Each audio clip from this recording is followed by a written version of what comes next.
not the least of which is the case of filling the judicial vacancies across this country. We estimate in the coming months we're going to have over 100 vacancies at district and circuit court level that need to be filled. We are committed, as is President Biden, to bringing well-qualified, competent, diverse nominees to be considered by the Judiciary Committee. As he mentioned, we finished one today. We hope to finish the second one soon.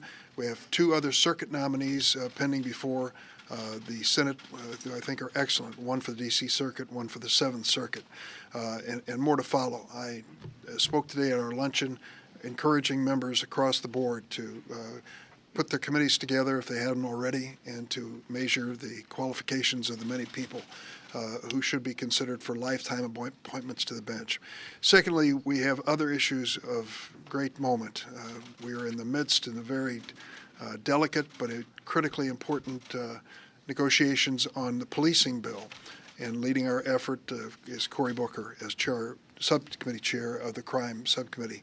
He's working closely with Tim Scott, Republican Senator from South Carolina, and Karen Bass, a Democratic Congresswoman from the state of California. They are at a very delicate moment, and they may be just days away, I hope, fingers crossed, of coming up with something positive, which we want to be sure happens. I am working as well in a bipartisan group to see if we can get the immigration bill moving, any immigration bill moving this year. There is a positive sentiment toward it. We're going to try to do it on a bipartisan basis if possible. If not, we'll look to other alternatives and many other issues that we are taking up. The point is this is a Senate that is determined to be active and productive. We are doing our best to reach out to the other side of the aisle for a bipartisan approach to as many issues as possible. I think that is what the American people are looking for, and that's what we want to deliver. Thank you, Senator. Senator Murray. Thank you. Well, here's the thing. The wage gap still exists in every state in our country. And that means that each United States senator represents people who are, as we speak, experiencing pay discrimination. Women in the United States of America still earn, on average, 82 cents for every dollar that their male counterparts make. And that wage gap is even more pronounced for women of color. For example, over the course of just 1 year, the wage gap for Latina women averages almost $30,000 less as compared to what a white man earns. That's a huge amount of money. It's groceries, it's housing, it's an education, it's savings for their retirement. It could be life-changing. And it's a true injustice that workers across our country are being shortchanged. Rather than getting the pay that they deserve so they can live their lives, support their families and themselves without so much stress and struggle. And as we know, the pandemic has really set women, in particular women of color, back even further and made clear just how urgent it is for us to act. Fair pay for your work is just not too much to expect, and it is needed now more than ever. Luckily, very soon, each of us in the United States Senate will have an opportunity to right this wrong with our votes on the Paycheck Fairness Act. This bill is very straightforward. It closes loopholes that allow pay discrimination to continue. It protects workers from retaliation for discussing their pay. It limits the use of prior wage history in the hiring process so that pay discrimination can't follow workers from job to job. And it increases transparency and accountability, so workers know whether they're being paid fairly, so they have the evidence to hold their employers accountable if they are not. These are very simple steps, which is why this bill already passed the House with bipartisan support and the support of every single Democrat. So the question in front of us is going to be really simple. Do you believe every worker, regardless of who they are, should be paid fairly for their work, or not? I know they should.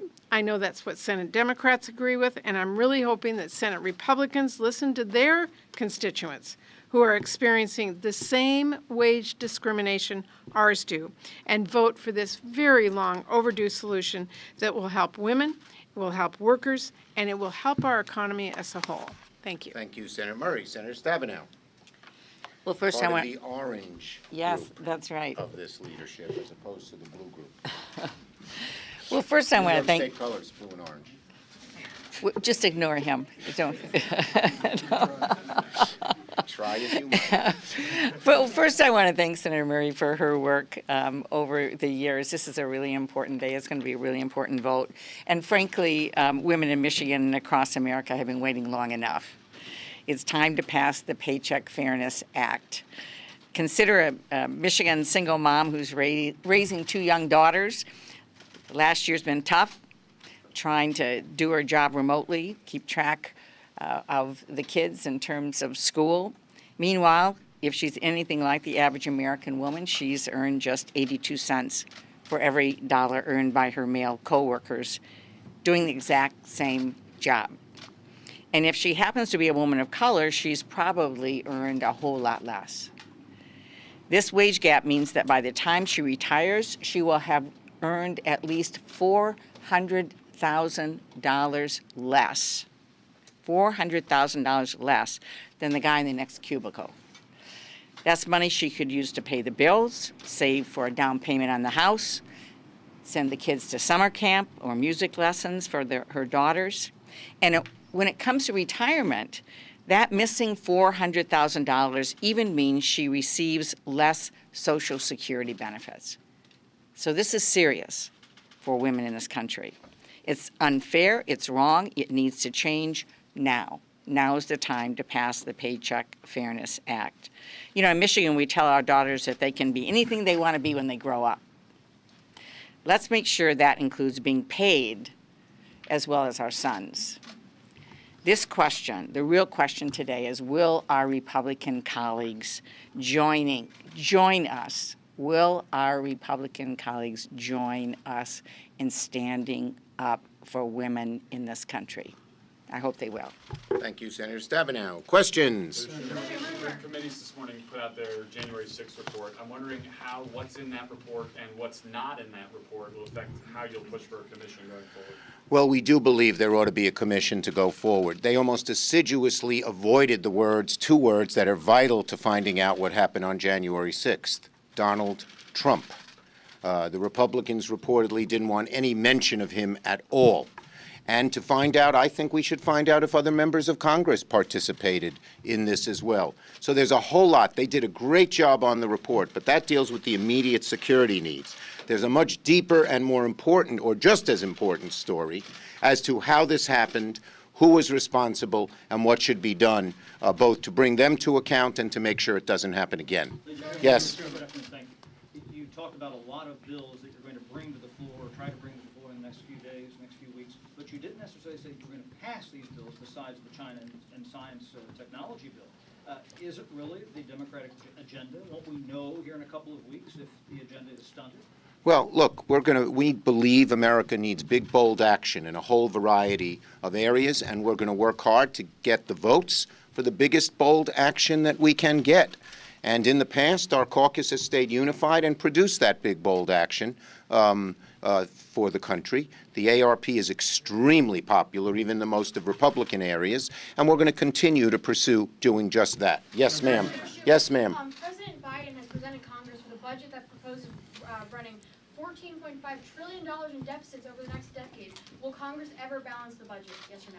Well, the president's proposal does have pay-fors in it that balance the budget. Now, he wisely, in my opinion, had a 15-year stretch out of the pay-fors and only an 8-year of the spending, because when your economy is in a hole, as COVID has put us in, you need to get that money pumped into the economy.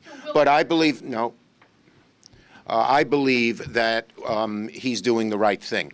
Yes, yes. Get a heads up from Senator Manchin about his op-ed over the weekend, and what is the path forward on voting rights? Okay, let me answer both. First, I don't talk about my private conversations with Senator Manchin. We will vote on voting rights legislation, bold legislation, S1, when in the last week in June. Now, is it possible we might change a few things here and there? We're going to do it. We've had discussions with Senator Manchin, and they're continuing. Yes. Assuming that the U.S. Innovation and Competition Act passes today, what do you expect the House to do with it? Do you think there's going to be some major changes? I've already talked to Speaker Pelosi and Congress member Eddie Bernice Johnson about this. The House proposal is closer to the final product that we put forward on the USICA. It is no longer called Endless Frontiers Act. Now, I love that name, but some people thought it had to do with covered wagons or something. So we changed it to USICA, United States Innovation and Competition Act. And so as USICA has moved forward, it's come closer to the House bill. It's in President Biden's agenda, and I'm quite certain that we will get a really good product on the president's desk. Yes?